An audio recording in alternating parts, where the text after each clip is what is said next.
시작합니다. 안녕하십니까?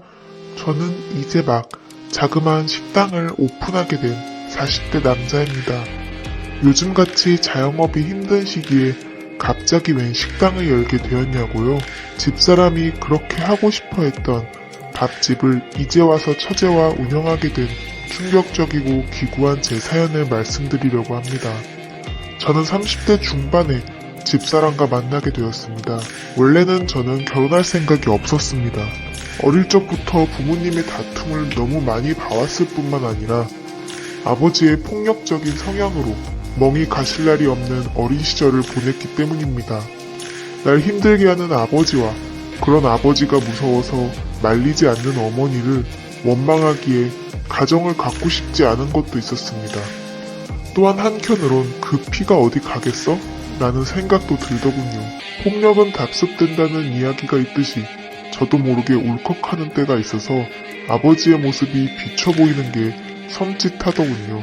나중에 내 애한테 그렇게 하면 어떡하나 싶은 마음에 절대 결혼을 하지 않겠다고 결심했었습니다. 사람의 성향은 타고났지만 후천적인 교육으로 인해서 어느 정도 제어할 수 있다고 믿은 저는 열심히 공부를 해서 교대에 진학했습니다. 초등학교 교사가 되어서 아이들을 가르치며 사회성과 정체성을 확립하는 데 도와주고 싶은 마음이 있었기 때문입니다. 중고등학교 때 수도 없이 심리학 책을 읽으며 저 같은 불행한 아이가 나와선 안 된다고 생각하며 이를 악물고 공부를 했습니다. 결국 저는 그렇게 원하는 선생님이 되었죠. 저 하나가 그렇게 노력한다고 세상이 바뀌진 않겠지만 한 아이의 인생을 바꿀 수는 있다고 생각했습니다. 그래서 누구보다 아동 심리에 대해서 많이 공부하고 아이들을 위한 교육을 하고자 결심했었죠. 그런데 현실은 그렇게 녹록지 않았습니다. 이상은 이상일 뿐 현실은 냉혹하고 차가웠죠. 밀려드는 교육청 보고서들과 업무들 때문에 실제로 아이들을 가르치는 데 쏟아야 할 시간을 뺏기게 되었어요. 주객이 전도된 상황에서 아이들을 가르치려고 하니 뜻대로 되진 않았죠. 이게 정말 진정한 교육인 걸까 자괴감에 빠졌습니다. 아이들의 교육열과 과도한 학부열, 경쟁심보다는 좀 더 인간적이고 내면을 완성시키는 인성교육을 하고 싶었는데 그 어느 것도 제 마음대로 할 수 있는 것은 없었습니다. 하루하루 괴리감을 빠져서 스트레스를 받던 중 저는 결국 마음의 병을 얻게 되었습니다. 학교에 휴직계를 내고 일을 쉬기로 결심했죠. 아예 그만두고 싶었지만 주변에서 아깝다고 워낙 말리는 바람에 휴직계를 내게 되었습니다. 결국 네가 그럴 줄 알았다며 여전히 상처받는 말을 아무렇지도 않게 내뱉는 아버지의 모습에 진저리가 쳐졌습니다. 저는 모아둔 월급을 탈탈 털어서 배낭을 메고 여행을 떠났습니다. 기왕이면 절 알아보는 이 하나 없는 곳으로 가고 싶어서 비행기를 타고 일본으로 향했어요. 낯선 이방인이었지만 아무런 관심 없이 주변을 스쳐가는 외국인들 사이에서 알 수 없는 편안함을 느꼈습니다. 홋카이도, 도쿄, 나고야 등을 돌아다니다가 오키나와에서 머물게 되었죠. 그중 제가 가장 마음에 드는 곳은 바로 추라오미 수족관이라는 곳이었어요. 엄청나게 거대한 수족관인데 그곳에서 고래상어가 유유히 헤엄치는 장관을 볼 수 있었거든요. 아무 걱정 없이 평온하게 헤엄을 치는 고래상어를 보고 있으면 시간이 훌쩍 흘러가곤 했습니다. 그날도 멍하니 물고기들을 보고 있는데 한 여자가 인상을 쓰면서 불쌍해 라고 하는 것입니다. 갑자기 들린 한국말로 놀라긴 했지만 불쌍하다는 말에 의아했어요. 제가 쳐다보는 것을 느꼈는지 고개를 휙 돌리더니 여자는 저를 빤히 보며 말을 이어나갔죠. 불쌍하다고 생각하지 않으세요? 물고기들이 아무 생각 없다고 이렇게 가둬두는 건데 아무 생각 없는지 대체 누가 결정하는 거죠? 게다가 고래가 얼마나 똑똑한지 아세요? 한 곳을 저렇게 빙글빙글 도는 건 인간으로 따지면 자폐 성향이 있는 거라고 하더라고요. 한평생 저렇게 좁은 곳에서 거대한 바다로 가보지도 못한 채 매일 같은 곳을 빙글빙글 돌다니 인간은 정말 잔혹하고 끔찍한 것 같아요. 생각지도 못한 여자의 견해에 놀라서 다시 한번 수족관을 바라보았습니다. 그녀의 말대로 생각해보니 정말 물고기들이 불쌍하게 느껴지더군요. 그렇네요. 아름다움을 위해서, 사람의 만족을 위해서 이렇게 잔인한 짓을 한 거네요. 늘 좋아서 오던 곳인데 이젠 슬퍼서 더 이상 못 올 것 같아요. 제 말에 여자는 고개를 끄덕이더니 앞으로 이런 우울한 곳은 오지 말고 더 좋은 곳을 가라고 하더군요. 더 좋은 곳은 어디에 있냐고 물었습니다. 그러자 그녀는 자신을 따라오라며 저를 수족관 밖으로 이끌어냈죠. 그녀와 함께 도착한 곳은 바로 옆에 있는 해변이었습니다.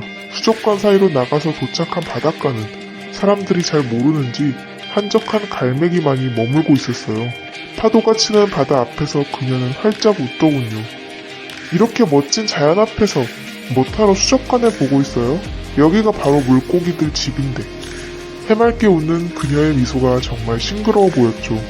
이런 여자라면 내 상처도 어루만져주지 않을까 싶었습니다. 그녀는 여동생과 여행을 왔다며 괜찮으면 당분간 자기들과 어울리자고 하더군요. 오키나와는 벌써 몇 번째인데 숨겨진 명소가 많아서 알려주고 싶대요. 왜 이렇게 제게 잘해주냐고 물으니 갑자기 얼굴이 빨개지더니 그런 건 왜 묻냐고 하더군요. 나중에 알게 된 것은 고래를 바라보는 제 눈에 반했다고 합니다. 상처받는 눈망울이 너무 슬퍼 보여서 그 고래상어처럼 저를 감싸주고 싶었대요. 그렇게 우리는 여행 내내 서로를 바라보며 사랑을 키워갔습니다. 물론 그녀의 여동생과 함께 셋이 있었지만 그녀와 이야기할 땐 단둘만 이 세상에 있는 것 같은 기분이 들었어요. 그녀의 여동생이 워낙 조용해서 그런 것일지도 모르지만요. 어쨌든 한국에 돌아가면 다시 만날 수 없겠지 싶어서 섣불리 마음을 고백하지 않았죠. 그런 제가 답답했는지 오히려 여자가 먼저 저에게 만나보자고 하더군요. 아무리 멀리 있어도 자신이 만나러 갈 테니 사귀어 보자며 말이죠. 저돌적이면서도 햇살 같은 그녀의 말에 저도 쉽게 응하고 싶었지만 망설였습니다. 솔직히 나이가 나이라서 결혼을 생각하고 만나야 하는데 저는 앞으로도 결혼을 할 생각이 없다고 고백했습니다. 그러자 그녀는 왜 그런지 물어봐도 되냐고 하더군요. 저는 며칠 전 처음 보는 사람 앞에서 술술 과거를 이야기하게 되었습니다. 솔직히 저도 놀랬죠.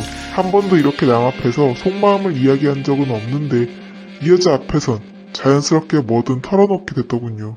이야기를 다 들은 여자는 저를 꼭 안아주었어요. 갑자기 껴안아서 당황해하니 가만히 있어요. 난 지금의 종훈 씨를 안는 게 아니에요. 어릴 적 상처받고 혼자 아파한 꼬마 종훈이를 안아주는 거예요. 그동안 힘들었지? 아무도 몰라줘서 미안해. 등을 토닥이는 그녀의 말에 전 민망해서 뿌리치려 했는데 갑자기 저도 모르게 눈물이 쏟아졌습니다. 어쩌면 저는 한평생 저를 이렇게 위로해줄 사람을 기다렸는지 모르겠더군요. 아이가 낳는 게 두려우면 낳지 말아요. 나중에 낳고 싶은 생각이 들 때까지 기다리면 되잖아요? 만약 나이를 너무 먹고 난 뒤 갖고 싶어지면 그땐 우리를 꼭 닮은 아이를 입양해보는 건 어때요? 꼭 내 아이를 낳아서 키우는 게 사랑의 전부라고 생각하지 말아요. 그리고 당신이 아이를 해할 수 있다고 단정짓지도 말아요. 아이는 부모를 닮는다지만 안 좋은 것이 무엇인지 알고 있으면 그걸 절제할 수 있으니까요. 그녀의 말에 저는 용기가 생겼습니다. 그렇게 우리는 연애를 시작하게 되었죠. 서로 마음이 잘 맞아서 순식간에 결혼에 치닫게 되었습니다. 처가댁은 아내의 의견을 존중했기에 군말 없이 결혼을 승낙했지만 저희 집은 알 수 없는 고집으로 반대를 했습니다. 대체 뭐가 마음에 안 드는지 말도 해주지 않으면서 막연히 싫다고만 말하는 아버지의 입장을 이해할 수 없었습니다. 그래서 전 결국 집을 나왔습니다. 집사람은 끝까지 설득해보자고 이야기했지만 전 아버지와 한시라도 빨리 떨어지고 싶었기에 강경하게 나왔습니다. 부모님 없는 식을 올리는 게 저도 마음은 그리 편치 않았지만 여태까지 그렇게 날 막대하며 키워놓고 결혼마저 허락하지 않는 아버지를 이해할 마음의 여유는 없었습니다. 결국 전 집사람과 함께 따뜻한 가정을 꾸렸습니다. 학교를 복귀할 마음이 없는데 앞으로 무얼 해야 하나 싶은 제게 아내가 한 가지 제안을 하더군요. 바로 식당을 차리는 게 어떻겠냐고 말이죠. 뜬금없이 웬 식당이냐고 하자 사람에게는 음식이 얼마나 중요한 줄 아냐고 이야기하더군요. 외로움이 오는 사람들은 그렇게 폭식을 한다고 한다. 마음의 허전함을 음식으로 채우고 싶어하는 것이다. 음식이 주는 충만감으로 마음을 보듬어 줄 수 있다며 저에게 한번 선생님보다는 요리사로서 사람들을 치유해주는 것은 어떻겠냐고 설득하더군요. 말도 안 된다고 하려고 했지만 눈을 반짝이며 말하는 집사람의 권유를 피할 수 없었습니다. 그럼 허투루 하는 건 싫으니 당분간 요리학원을 다녀보겠다고 했습니다. 집사람은 적극 찬성하며 그럼 자신이 비용을 보태줄 테니 처제와 함께 다니라고 하더군요. 안 그래도 처제가 조리학과를 나와서 함께 식당을 차려보기로 했다는 겁니다.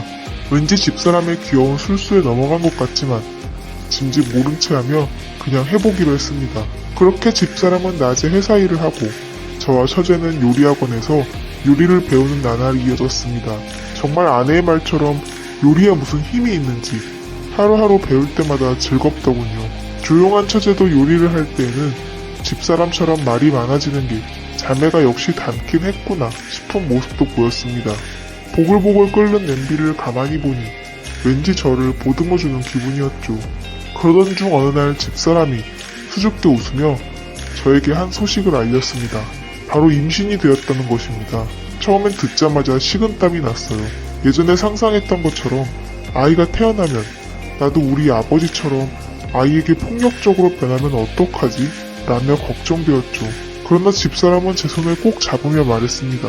그런 일은 절대 없을 거고 만약 그렇게 되어도 자신이 옆에서 말리고 보듬고 다독여주겠다고 말이죠. 게다가 요리를 하고 있으니 그럴 리 없다고 말도 안 되는 설득을 하는 집사람의 모습에 저도 모르게 웃음을 짓고 말았습니다. 그럼 한번 아빠가 되어볼까? 라는 생각을 갖고 집사람에게 아이를 잘 키워보자고 이야기했죠.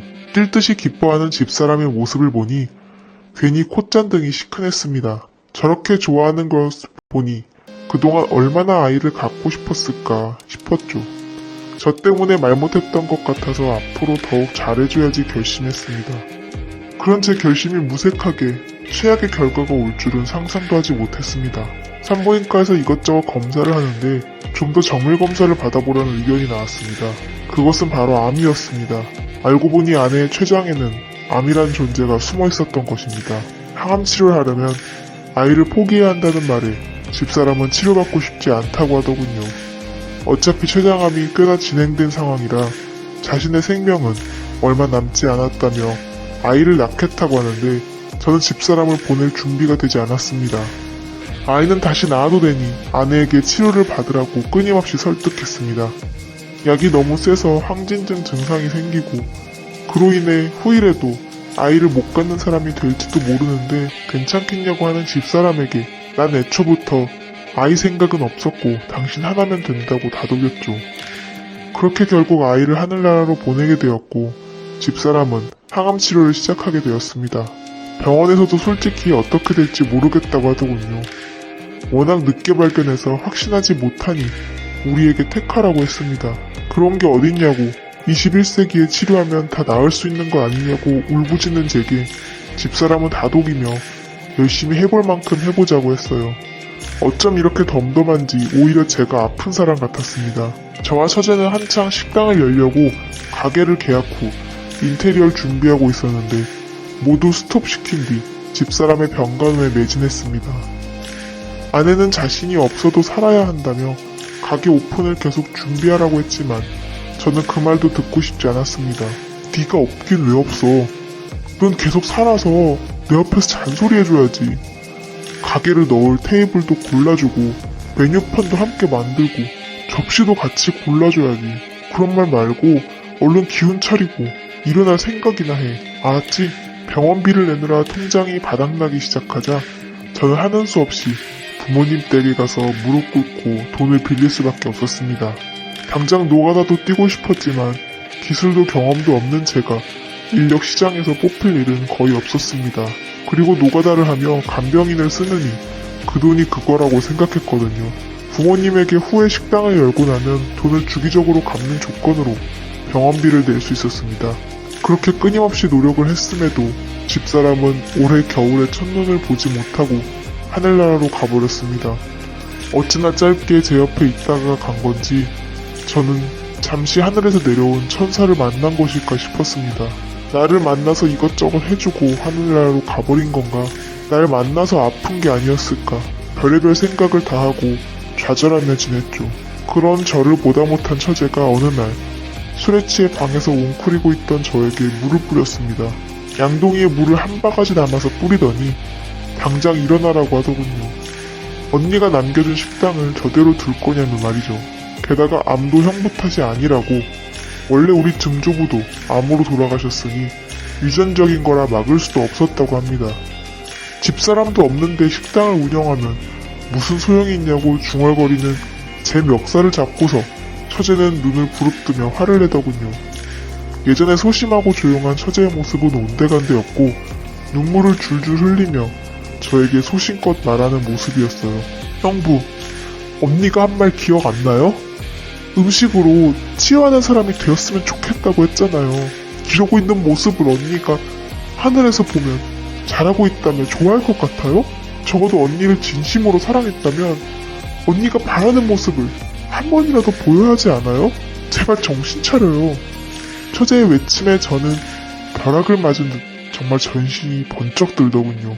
그래, 내가 지금 뭐하고 있는 거지? 집사람을 나중에 하늘에서 다시 만나게 되기 전까지 부끄럽지 않게 살아야겠다. 당신이 구제해준 삶을 다른 사람을 구제하는데 온 힘을 다해야겠다 생각이 들었습니다. 그래서 간만에 식당을 준비하러 처제와 함께 가게로 향했습니다. 몇 달간 비웠던 식당은 어수선하더군요. 주방에는 미리 들여놨던 냉장고만이 위잉 소리를 내며 돌아가고 있었습니다. 그간 전기가 끊기지 않게 처제가 관리를 했던 모양입니다. 홀로 있는 냉장고가 마치 제 모습 같아서 가만히 쓰다듬다가 열어보았습니다. 그런데 그 속에는 제가 한 번도 보지 못했던 장아찌가 가득 유리병에 담겨서 냉장고 안에 있었습니다. 그 옆엔 메모도 함께 놓여 있었죠. 여보, 내가 정성껏 만든 장아찌 꼭 손님들에게 대접했으면 좋겠어. 장아찌가 음식의 메인 요리가 될 수 없는 거 알아? 그런데도 늘 만드는 사람들이 있고 늘 찾는 사람들도 있어. 곁들이 음식이지만 항상 조용히 빛을 발하고 있는 모습이지. 우리 사람들도 마찬가지인 것 같아. 모두가 주인공일 순 없잖아. 그러나 곁에서 조용히 힘이 돼주는 사람도 얼마나 소중한지 깨달았으면 좋겠어. 어떻게 보면 누군가에겐 도움을 주는 것은 정말 어렵고 힘든 일이야. 난 항상 자기에게 장아찌 같은 사람이 되고 싶었어. 아픈 걸 안 순간 내게 남은 시간이 얼마 되지 않는 걸 깨닫고 무엇이라도 하나 더 해주고 싶어서 만들어봤어. 여보, 사랑해. 허튼 생각하지 말고 내 몫까지 남은 삶 잘 살다가 하늘 위에 와서 얼마나 즐거웠는지 얼마나 보람찼는지 꼭 이야기해줘야 해. 내 동생이랑 싸우지 말고 우리 꼭 다시 만나. 마지막 편지도 참 본인답게 남겼다 싶은 마음에 웃음이 났습니다. 웃고 있는 제 입과 달리 눈에는 눈물이 하염없이 쏟아졌어요. 전 집사람의 당부대로 열심히 살아보기로 했습니다. 아내의 장아찌 맛을 한번 보려고 하는데 뚜껑을 열렸는데 어찌나 힘껏 닫아놨는지 열리지 않더군요. 처제, 이거 뚜껑이 너무 뻑뻑한데 어떻게 열지? 그러자 처제는 고무장갑을 끼고 힘껏 뻥 열어버리며 이런 것도 못하면 어떡하냐고 자기가 계속 식당을 도와줄 수밖에 없겠다고 웃더군요. 그렇게 우리는 장사를 시작했습니다. 아내의 이름을 따서 식당 이름을 걸고 열심히 장사했습니다. 그런데 제가 요즘 참 힘든 점은 바로 처제 때문입니다. 처제가 어느 날 제안을 하더군요. 자기는 연애할 생각이 전혀 없다며 말이죠. 그런데 한 가지 저에게 부탁을 하고 싶다고 합니다. 바로 아이를 갖고 싶다며 정자를 기증해줄 생각이 없냐고 하더군요. 우리나라는 미혼인 여자가 정자를 기증받을 수 없는 걸로 알고 있는데 뭔 소리인가 했습니다. 형부, 저는 막말로 외국에 가서 정자를 기증받아도 돼요. 그런데 얼굴도 모르는 남의 걸 기증받고 싶지 않아요. 게다가 언니와 형부가 아이를 잃은 슬픔은 누구보다 잘 알고 있잖아요. 제 DNA는 언니랑 크게 다르지 않으니 제가 형부의 아이를 가지면 그 애가 언니와의 아이도 되지 않을까요? 저도 아이를 갖고 싶고 형부도 언니와 가지려 했던 아이를 갖게 되는 거예요. 물론 앞으로도 형부에게 연인 간의 사랑을 바라지 않아요. 그저 제 소원은 언니의 소원대로 아이를 갖는 걸 바랄 뿐이에요. 그래서 형부께 필요하다고 말하는 거고요. 의학적으로 기증받을 수는 없으니 당연히 같이 밤을 보내야겠죠. 그렇지만 사랑으로 하는 게 아니라 하나의 의술처럼 생각하면 되잖아요. 처음엔 무슨 소리인지 대체 이해가 가지 않았습니다. 몇 번이고 곱씹고 생각해보니 저와 밤을 보낸 후 아이를 갖고 싶다는 말이었습니다. 그게 윤리적으로 가능한 이야기냐며 시겁한 채 화를 냈습니다. 그럼에도 처제는 태연이 자신은 제안을 한 것이니 생각해보라고 하더군요. 언니와 크게 다르지 않을 테니 언니와의 아이라고 생각하고 키우면 되지 않겠냐고 말이죠. 처음엔 말도 안 되는 소리 한다고 다신 말도 꺼내지 말라고 역정을 내었으나 혼자 가만히 있을 때면 그 제안이 자꾸 생각납니다. 저도 처제를 여자로 보는 것은 절대 아니나 아내와 무척 닮은 처제의 얼굴을 보고 있자니 집사람이 자꾸 떠오르고 아이에 대한 제안이 머릿속에서 벗어나지 않습니다. 그렇게 아이를 갖고 싶은 생각이 없던 저였는데 막상 집사람과의 아이를 잃고 나니 미련이 남는 것인지 집사람의 소원을 들어주고 싶은 것인지 구분이 되지 않습니다. 처제는 대체 왜 결혼에 대한 생각은 없는데 아이를 갖고 싶은지도 모르겠습니다. 요즘 연예인도 그런 사람이 있다고 텔레비에 나오던데 제가 모르는 사이 세상 가치관이 이만큼 바뀌었나 싶네요. 처제의 제안을 받아들일지 말지 고민입니다. 그렇게까지 해서 아이를 가져야 하는 건가 저도 제 마음을 모르겠습니다.